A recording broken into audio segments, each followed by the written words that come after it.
गोपी ने अपना मुख छुपाया ठाकुर जी से, जिस गोपी ने अपना मुख छुपाया मां के कहने पर ठाकुर जी से, जब उसने ठाकुर जी को देखा तब उसके मन में आया कि अरे मां, विश्व की मां तो बालकों का कल्याण करने वाला पथ दिखाती है, पर आपने मुझे कैसा मार्ग बताया? जिस संसार से मुख छुपाना चाहिए था उसको तो दिखाने की आज्ञा दी, और जिनको दिखाना चाहिए था उनसे छुपाने की कह दी। बस कृष्ण दिखें कैसे भी। समय आया, इंद्र पूजा बंद करके सब ब्रजवासी गोवर्धन पूजा करने के लिए गए, और 84 कोस के जितने ब्रजवासी हैं सब इकट्ठे भये।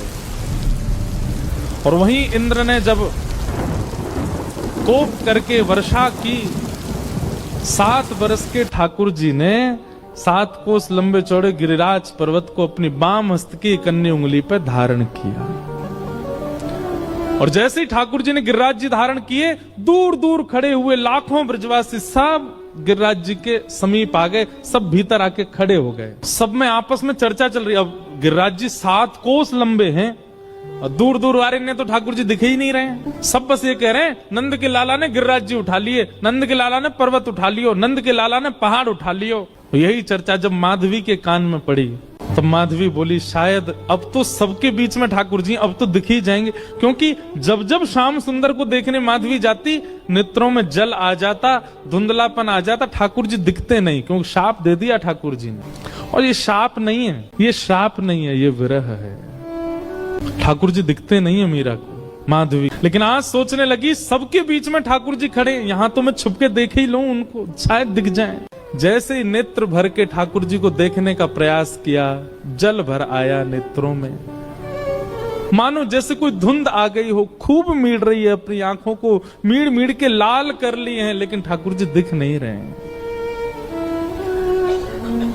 आज पीड़ा असहनीय हो गई माधवी की। अर्धरात्रि का समय ठाकुर जी के चरणों से लिपट गई और बोली, मैंने इतना बड़ा अपराध किया कि आप मुझे दिख ही नहीं रहे हो। हे श्याम सुंदर, अब पीड़ा मत दो, अब दिख जाइए, एक क्षण दिख जाइए, आप दिखें और मैं प्राण त्यागूं, बस मुझे और कुछ नहीं चाहिए। ठाकुर जी बोले, माधवी तेने मुंह को अपना रूप नहीं दिखायो। माधवी बोली, देख लो, मैं सामने खड़ी हूं, अब देख लो मेरे नेत्र, मेरे मुखमंडल को देख लो, जैसे चाहो देख लो, पर मेरे ऊपर तो ये जो दोष है ये हटाओ, मुंह को देखन दो आपको।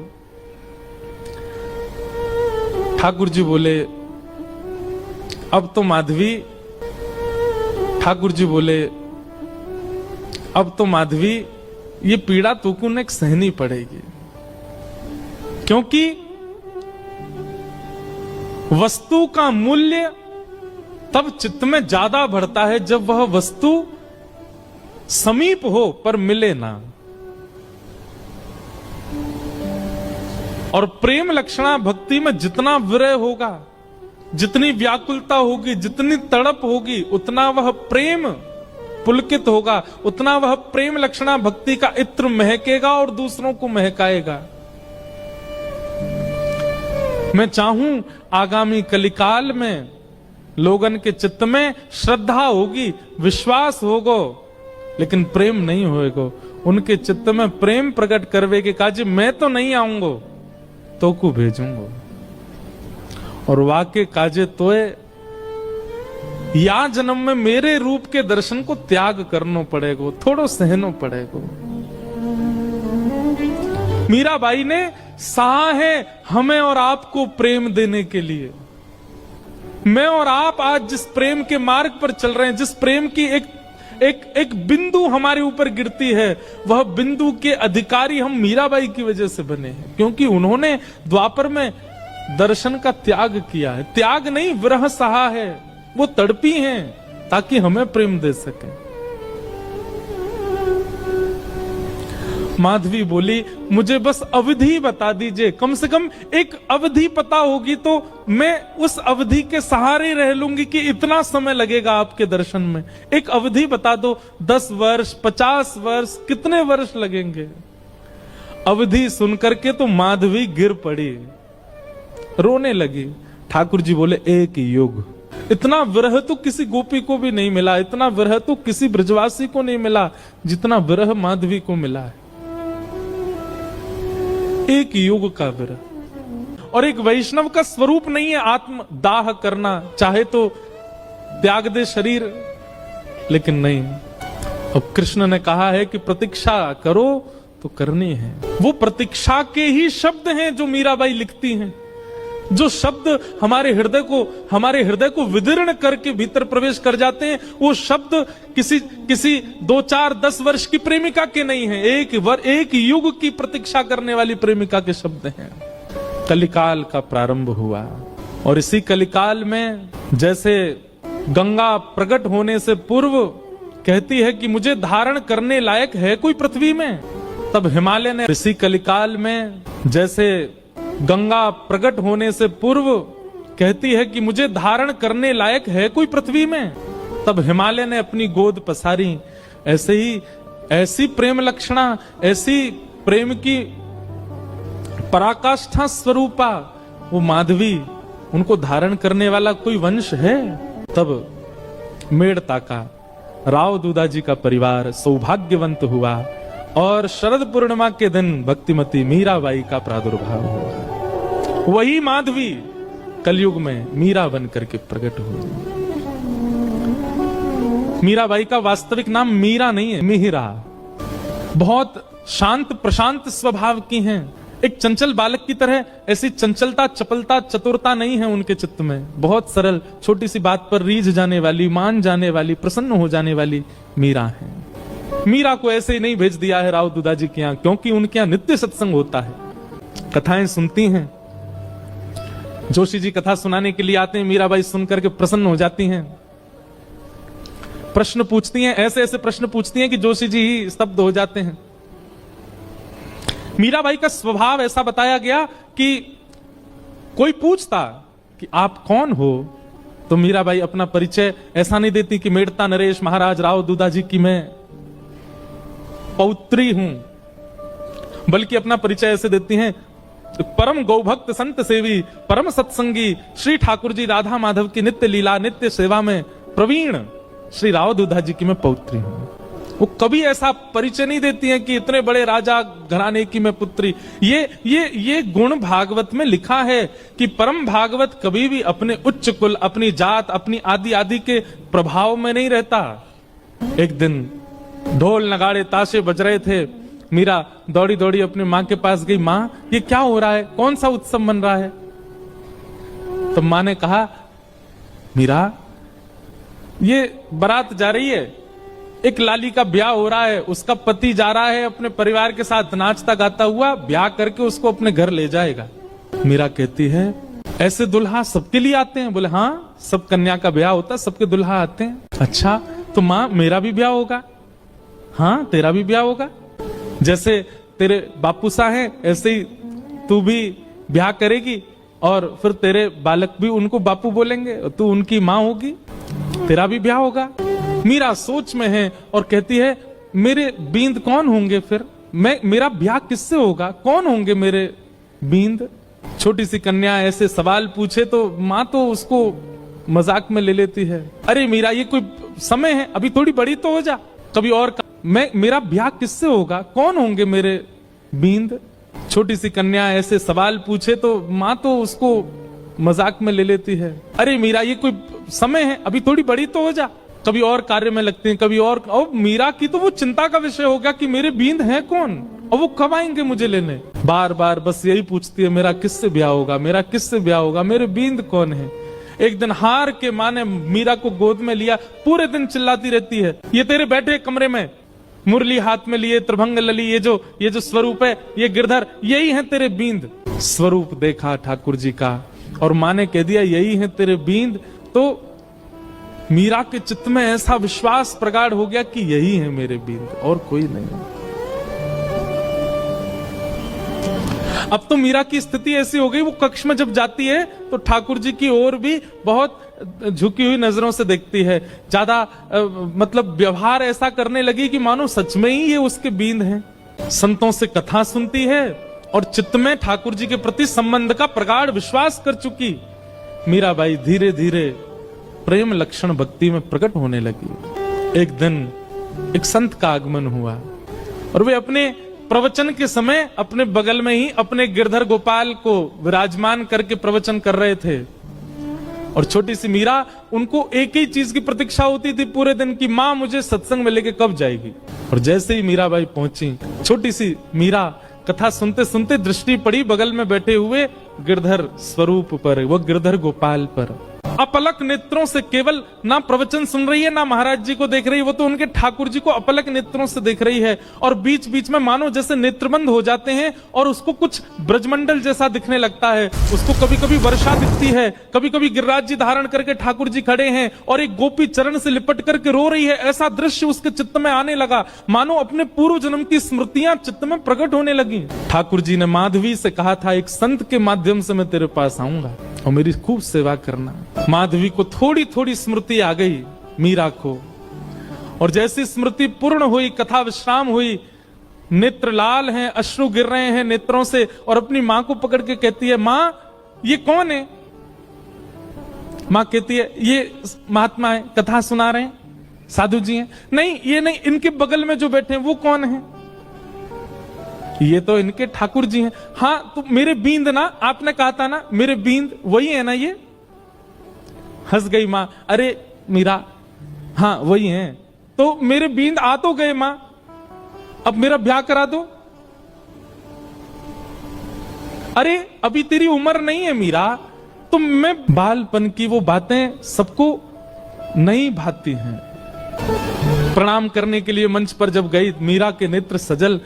महाराज जी ने पूछ लिया, अरे बिटिया क्यों रोती है? मीरा कहती है, ये मेरे हैं, ये आपके साथ आए हैं, इन्होंने मुझे वचन दिया था ये एक साधु के साथ आएंगे, ये मेरे हैं, आप इनको मुझे दे दीजिए। कोई अपने ठाकुर कैसे दे सकता है किसी? वो भी पूजा के ठाकुर जी हो तो दिए भी जाएं, लेकिन जिनसे स्नेह प्रेम के लाड़ के ठाकुर जी, वो किसको कैसे मिल जाएंगे? पहले तो छोटी बालिका समझ करके महात्मा हंस गए, लेकिन जब कहने लगी ये तो मेरे हैं, जिद करने लगी, तो महात्मा भी प्रेमी थे, व्याकुल हो गए, अपने ठाकुर जी को हृदय से लगा के तुरंत चले गए वहां से। मीराबाई कहने लगी, संत बुरे नहीं है, माता पिता बुरे नहीं है, आप ही मेरे पास आना नहीं चाहते हो। अरे और कितनी प्रतीक्षा कराओगे? मैं कब से प्रतीक्षा करती हूँ, अब आ तो गए हो एक महात्मा के द्वारा, अब आ क्यों नहीं जाते मेरे पास? मां डांटती है, पिताजी डांटते हैं, सब घर के लोग समझाते हैं, पर मीरा की एक अलग जिद है। एकांत में बैठी रहती है, ना खाती है, ना पीती है, ना खेलती है, बस चिंतन करती है और रोती रहती है। प्रतिज्ञा ले ली, मैं अन्न नहीं खाऊंगी।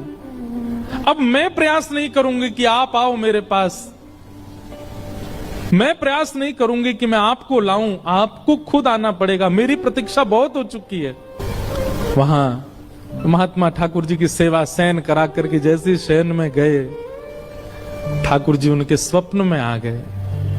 और स्वप्न में आकर के बोले, बाबा आपने मेरी खूब सेवा करी, खूब मेरे 56 भोग लगाए, खूब मोकू लाड़ प्यार कियो, खूब मोकू डुलायो, इतनो भाव से मेरी सेवा करी बाबा, पर अब आपकी सेवा पूरी है गई। जो बालिका आज कथा में आई, मैंने वाकू वचन दियो है कि मैं आपके माध्यम से आऊंगा, आप उनको जाए के मुंह को दे दो। अब जब ठाकुर जी ही स्वयं आज्ञा कर दें तो फिर जय जय, मेरी सेवा में कोई कमी रह गई? नहीं, कोई कमी नहीं बाबा, मैं तो बहुत प्रसन्न हूं, पर अब कछु दिना आप एकांत में भजन करो, फिर मेरी प्राप्ति हो जाएगी। अब आप तो चले जाओगे, फिर मेरी सेवा कौन करेगा? या हमारी सेवा विस्तार के लिए वह कन्या को मोह दे दो।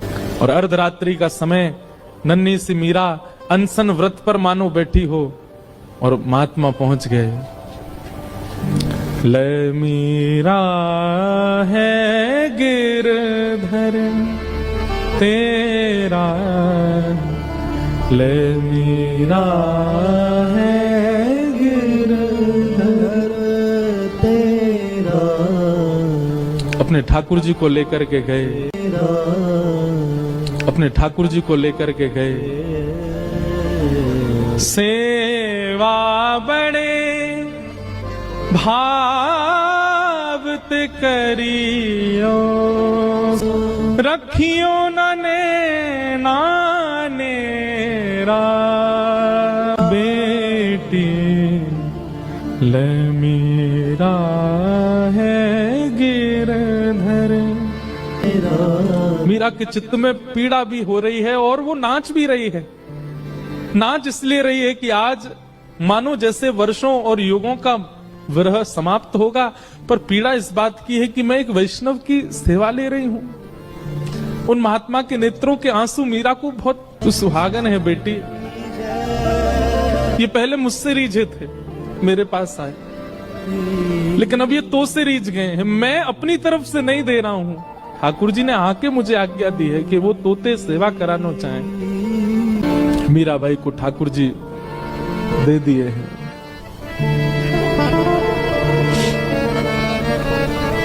चले गए महात्मा। ये ठाकुर जी का नियम है बंधुओं। एक को संयोग देते हैं तो जिसको संयोग दे रहे हैं मानो किसी को वियोग देके आए, और जिसको संयोग दिया है वो तैयार रहे, एक दिन वियोग मिलेगा।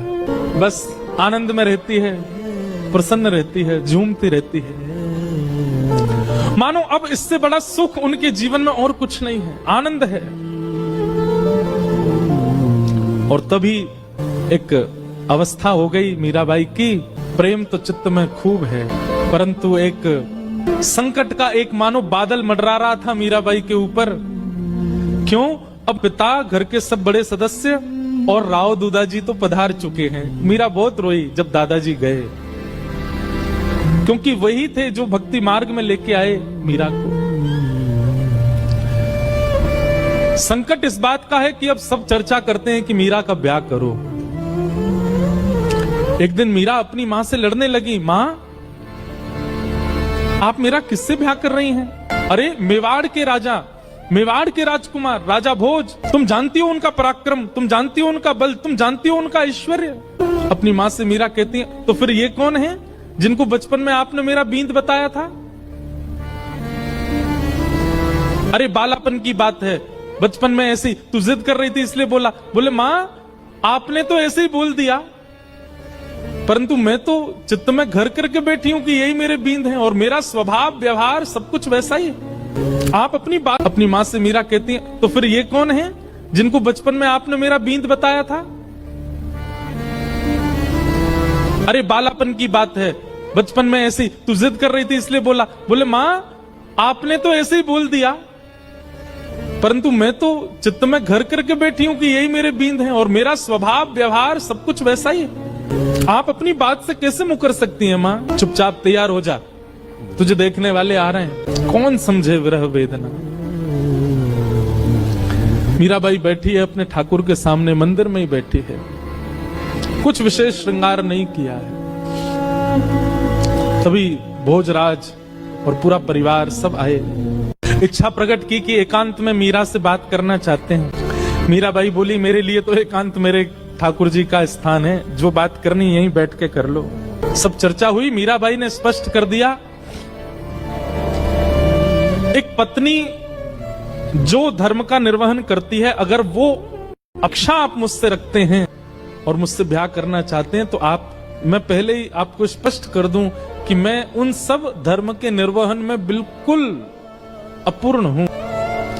आप अपने परिवार में सबसे कह दीजिए मैं उस योग्य हूं नहीं, वो तो मेरे परिवार वाले चाहते हैं, इसलिए मैं आपसे चर्चा कर रही हूं। नहीं तो एक स्त्री का जो धर्म होता है पति के प्रति, ससुराल के प्रति, उन सबको, मैं तो अपने घर के प्रति कोई धर्म नहीं निभा पाती एक पुत्री का, इसलिए मैं आपसे पहले ही स्पष्ट कर देती हूं कि एक पत्नी का धर्म मैं नहीं निभा पाऊंगी। भोजराज का उत्तर सुनने लायक है। बंधुओं, मीराबाई का जिनसे ब्याह हुआ वो अत्यंत कुलीन भाव के हैं। उन्होंने कहा मुझे मंजूर है, मैं भी नहीं आपसे अपेक्षा रखता हूं कि आप पत्नी धर्म का निर्वहन मुझसे करें। आपकी सुबह से अभी तक की गतिविधियां देख करके, आपके विचार भाव और आपके हृदय की स्थिति देख करके मैं जान चुका हूं कि आप सामान्य धर्म में नहीं हैं, परंतु अब मेरी इच्छा और ज्यादा आपसे विवाह करने की इसलिए है कि मैं आपसे पत्नी धर्म का निर्वहन नहीं करवाना चाहता। मैं चाहता हूं हमारी मेवाड़ की भूमि में राजा तो बहुत आते हैं, मेवाड़ की भूमि में बड़े बड़े महापुरुष आते हैं, बड़े बड़े योद्धा आते हैं, पर मेवाड़ की भूमि पर अभी तक किसी भक्त के चरण नहीं पड़े। यदि आप मुझसे विवाह करें और हमारी मेवाड़ की भूमि को अपने चरणों से और श्री गिरधरलाल जी के स्थापन से पवित्र कर दें तो ये हमारे लिए बड़े सौभाग्य की बात होगी। मैं इस चर्चा को गुप्त रखूंगा, किसी के सन्मुख नहीं कहूंगा। ये मेरी और आपकी चर्चा है, सबको बताने के लिए विवाह का एक अभिनय होगा, परंतु मैं चाहता हूं कि आपके चरण हमारी में और श्री गिरधरलाल जी के स्थापन से पवित्र कर दें तो ये हमारे लिए बड़े सौभाग्य की बात होगी। मैं इस चर्चा को गुप्त रखूंगा, किसी के सन्मुख नहीं कहूंगा। ये मेरी और आपकी चर्चा है, सबको बताने के लिए विवाह का एक अभिनय होगा, परंतु मैं चाहता हूं कि आपके चरण हमारी मेवाड़ को पवित्र करें। बाकी जैसी आपकी इच्छा होगी, मेरी उसमें कोई अतिशयोक्ति नहीं होगी। और ऐसा कहकर के भोजराज चले गए। मीराबाई ने कोई उत्तर नहीं दिया। लेकिन प्राचीन भारत में कहां पूछा जाता है, सबने पक्का कर दिया ब्याह। मीराबाई एक संत से जाके कहती है कि कभी अगर हृदय में बहुत वेदना होती हो और अपने प्रियतम को बतानी हो तो उसके लिए कोई उपाय है। तब एक संत ने कहा, तुम पत्र लिखा करो और वृंदावन जाने वाले किसी व्यक्ति के हाथ वो पत्र भेज दिया करो। मीराबाई आज पत्र लिखने के लिए बैठी है और पूरे कक्ष में केवल खाली पत्र पड़े हैं, लिख नहीं पा रही है। बार बार एक एक पन्ना फाड़ती है, फिर कुछ लिखती है और लिख करके फिर उसको फेंक देती, फिर दोबारा लिखती है, फिर फेंक देती, फिर लिखती है। किसी ने आकर के कहा, मीरा ये क्या करती है तू, इतने पत्र पड़े, ये सब क्या है? पत्तियां मैं कैसे लिखूं, लिखी ही न जाए। क्यों? कलम धरत मेरो कर कांपत है। मीराबाई कहती है, मैं लिखने के लिए बैठती हूं, पहले तो शब्द याद नहीं आते और जैसे तैसे अपनी स्थिति। बंधुओं, एक बात याद रखिएगा, विरह की स्थिति शब्द बयां नहीं कर सकते। वो शब्द नहीं बता सकते कि आपकी स्थिति कैसी है। आप कितना भी प्रयास कीजिए बोलने का, बताने का, नहीं बता पाओगे, क्योंकि विरह प्रेम शब्द की इतनी क्षमता नहीं कि वो आपका विरह प्रेम प्रकट कर सके। लेकिन मीराबाई कहती है, जैसे तैसे मैं लिखने का प्रयास भी करती हूं। कलम धरत मेरो कर कांपत है, और जैसे तैसे लिख भी देती हूं। इतने नेत्रों से अश्रु गिरते हैं कि जो लिखा सब बह जाता है। पत्तियां मैं कैसे लिखूं, लिखी ही न जाए। घड़ी आई विवाह की, पूरा मेड़ता सजा है, परंतु होने वाली दुल्हन, उसके मुख पर बिल्कुल प्रसन्नता नहीं। मीराबाई ठाकुर जी के सामने बैठकर के केवल इतनी प्रार्थना करती है, मैं देह और आत्मा को अलग मानती हूं। मैं जानती हूं देह की क्रिया आप स्वीकार नहीं करते।